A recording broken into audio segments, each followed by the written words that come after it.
Assalamualaikum warahmatullahi wabarakatuh teman-teman semuanya. Berjumpa lagi di 30 nasihat Rasulullah SAW untuk generasi muda. Dan kita masuk pada nasihat ke-28. Nasihat ke-28 adalah jauhilah sifat sombong. Di sini ada hadis riwayat Ahmad menuliskan bahwa Rasulullah SAW bersabda, barang siapa yang di dalam hatinya terdapat rasa sombong sebesar biji sawi, maka Allah akan mencampakkan wajahnya ke dalam neraka. Rasa sombong sebesar biji sawi, Allah akan mencampakkan wajahnya ke neraka. Dan frasa biji sawi ini ya, maksudnya biji sawi ini, saya yakin teman-teman kalau dulu, maksudnya sering sekali kita dengar di TPA dulu, kalau kita masih TPA dulu menghafal surat Al-Zilzalah, itu ada biji sawi itu di ayat ke-7 dan 8 di terjemahannya Kemenak RI. Itu ada juga. Kemudian sering juga di khotib-khotib Jumat, di khotbah Jumat, di pengajian-pengajian sering sekali masalah biji sawi ini, entah konteksnya apa, pada waktu konteksnya kebaikan, konteksnya keburukan atau apa, biji sawi itu sering disebutkan. Pernah tidak teman-teman coba iseng cari di Google biji sawi? Lihat gambarnya, biji sawi ternyata biji kecil sekali. Biji anggur itu lebih besar dari dia lebih kecil lagi. Dia hampir mendekati bulir-bulirnya pasir tuh. Itu biji sawi itu, kecil sekali. Ini kecil sekali, kalau kita pegang tuh kecil. Tai cicak lebih besar dari biji sawi. Dia lebih kecil lagi. Lebih kecil sekali. Nah, artinya Rasulullah SAW tuh ingin kasih tahu ke kita, kalau kita punya sombong yang sekecil itu saja, sekecil itu biji sawi saja itu, Allah akan mencampakkan kita ke dalam neraka. Dan kata Bapak Muhammad Al-Qutb di buku ini, sifat merasa tinggi, sombong, itu tidak boleh dimiliki oleh manusia, tidak boleh dimiliki oleh makhluk Allah. Itu sifat yang hanya boleh dimiliki oleh Allah Subhanahu wa Ta'ala. Jadi kalau siapa yang memelihara sifat itu, sifat-sifat sombong, merasa tinggi dan segala macam ini, kata Bapak Muhammad Al-Qutb, itu salah satu bentuk kekafiran yang nyata. Nauzubillah min dzalik. Jadi kadang kita itu tidak sadar kalau kita sombong. Kadang-kadang begitu. Itu masalahnya manusia tuh di situ. Kadang kita mencoba menghindari, tapi kadang ya namanya manusia ya, kekhilafan itu ada. Makanya kita tuh dianjurkan untuk setiap hari beristighfar, setiap selesai sholat beristighfar, memohon ampun kepada Allah Subhanahu wa Ta'ala. Karena banyak dosa-dosa yang mungkin kita tidak sadar kita lakukan. Dan sombong ini biasanya itu muncul karena kenikmatan-kenikmatan dunia. Dasarnya biasanya itu tuh. Misal contoh, karena kita kaya atau karena kita ganteng atau cantik. Nah, sombongnya itu biasa muncul gara-gara sifat-sifat itu tuh.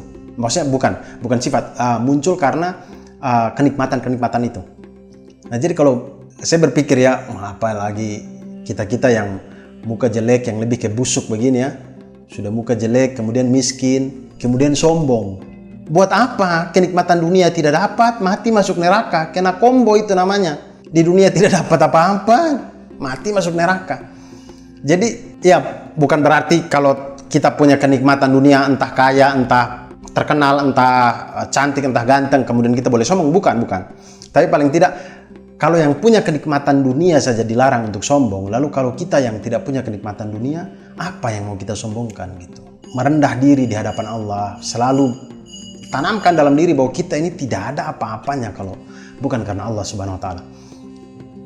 Saya tuh ini pelajaran buat saya sendiri juga ya. Saya tuh sering sekali ini saya akui, saya sering sekali. Jadi kalau stand up itu tar begitu lucu ya, turun tuh ada tuh rasa sedikit di hati yang kayak, ih, saya lucu ya.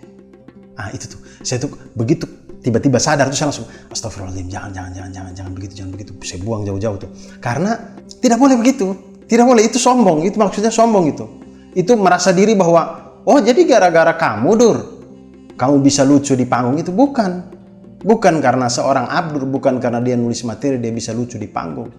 Ya karena Allah kasih dia punchline yang bagus aja gitu. Karena Allah kasih saya punchline yang bagus, karena Allah kasih saya pemikiran yang berjalan, maksudnya tidak buntu dan segala macam, akhirnya saya bisa menemukan materi yang bagus atau materi yang mungkin dibilang orang bagus dan mungkin itu lucu pada saat itu. Tidak boleh saya berbangga diri akan itu.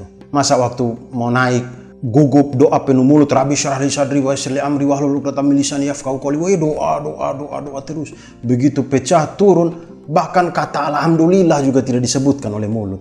Kufur sekali kan saya kan. Makanya saya itu setiap kali saya selalu mengingat bahwa sebelum saya turun panggung, sebelum kaki menginjak lantai, jadi panggung, tangga lantai itu harus ada alhamdulillah, hamdalah yang saya ucapkan. Karena saya sadar bahwa semuanya itu karena Allah Subhanahu Wa Taala.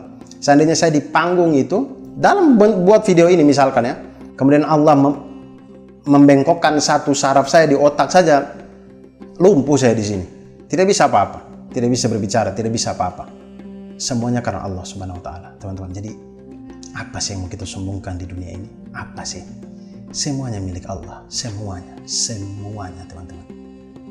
Tidak ada. Manusia itu lemah, selemah-lemahnya makhluk manusia itu. Buat apa lagi kita sombong?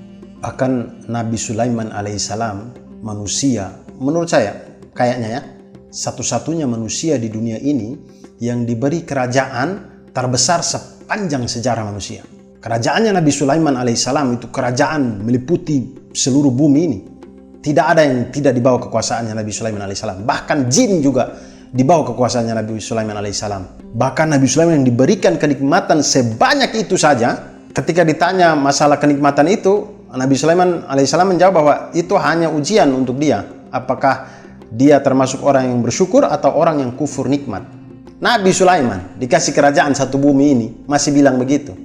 Kita baru dikasih Vario 1, Mio 1, mobil mungkin L300 1. Wih, jalan tuh sudah macam kas turun kaca macam sombong. Padahal kaca masih manual begini nih. Belum yang begini macam BMW, baru begini. Tapi sudah sombong minta ampun. Jangan teman-teman, jangan sombong. Jadi itulah pelajaran dari orang-orang soleh yang dahulu. Ada lampu mati, tapi tidak apa-apa, kita lanjutkan saja. Karena memang ini bagian daripada kekuasaan Allah Subhanahu Wa Taala. Jadi jangan sombong atas tata lampu ini. Ini pelajaran untuk saya dan Koko nih. Jangan sombong atas lampu-lampu estetik. Kita boleh berusaha, tapi Allah yang menentukan. Allah bilang lampu mati. Bukan kuasa PLN ini. PLN mah tidak ada kuasa apa-apa. Allah berkuasa segala-galanya.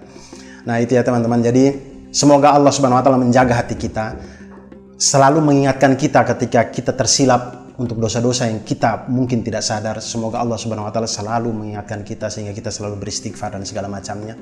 Jadi hati kita semoga selalu sadar bahwa kita adalah makhluk lemah, tidak boleh sombong karena balasannya adalah neraka. Wallahu a'lam bishawab. Selamat berbuka puasa teman-teman. Insyaallah kita jumpa lagi besok. Subhanakallahumma wa bihamdika asyhadu an la ilaha illa anta astaghfiruka wa atubu ilaik. Wassalamualaikum warahmatullahi wabarakatuh.